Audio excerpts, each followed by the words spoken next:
বন্ধুরা, শান্তাস কিচেনের আমি শান্তা আজকে তোমাদের সামনে হাজির হয়ে গেছি ভেটকি মাছের একটা দুর্দান্ত স্বাদের রেসিপি নিয়ে। আশা করব তোমরা পুরো ভিডিওটা দেখবে একটু না টেনে।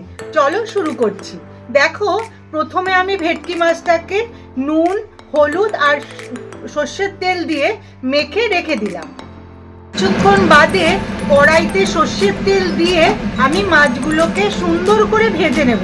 ভেটকি মাছ কিন্তু ভীষণ পাতলা, মানে নরম প্রকৃতির হয়, তাই খুব আস্তে আস্তে নেড়ে এটাকে ভাজতে হবে। কড়াইতে আরও খানিকটা তেল দিয়ে আমি কিছু গোটা মশলা দিয়ে দেব। এখানে আছে তেজপাতা, এলাচ, লবঙ্গ, সাদা জিরে। তখন মশলাটা থেকে একটা মিষ্টি গন্ধ বেরিয়ে আসবে, তখন আমি দিয়ে দেব কিছু গোটা পেঁয়াজ। পেঁয়াজটা ভাজতে ভাজতে আমি একটু চিনি দিয়ে দেবো।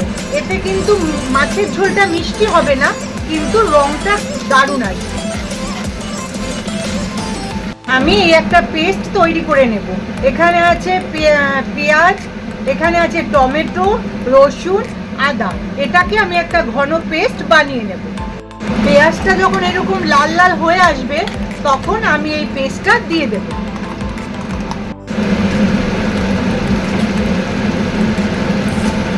এই মশলাটা ভালো করে কষাতে কষাতে আমি একটা মশলা একটু জল দিয়ে তৈরি করে রাখবো। জিরের গুঁড়ো আছে, লঙ্কা আছে, হলুদ আছে, নুন আছে। মশলাটা থেকে সুন্দর মতো তেল ছাড়তে শুরু করেছে। এই সময় আমি দিয়ে দেব গোলমরিচের একটু গুঁড়ো।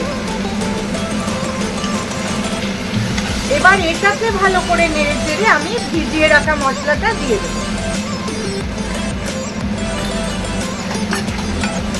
মশলাটা থেকে দারুণ একটা গন্ধ বেরোতে শুরু করে দিয়েছে।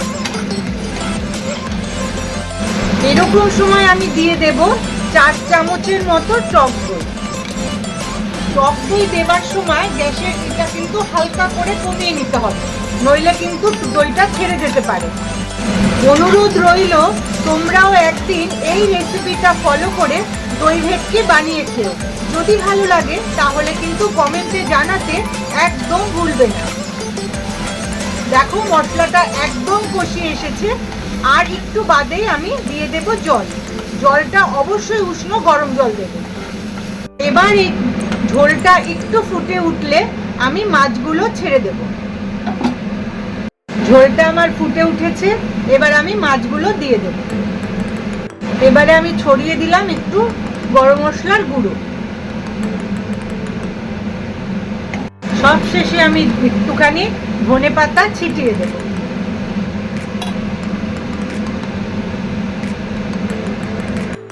দই ভেটকি একদম রেডি হয়ে গেছে। আমার এই রেসিপিটা তোমাদের কেমন লাগলো অবশ্যই কিন্তু কমেন্টে জানাবে।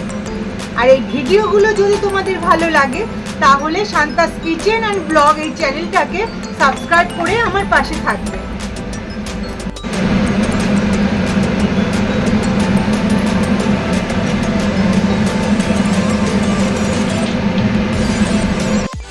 লাঞ্চ টেবিলে এই ধোয়া ওঠা গরম ভাত আর দই ভেটকি থাকলে আর কি লাগে।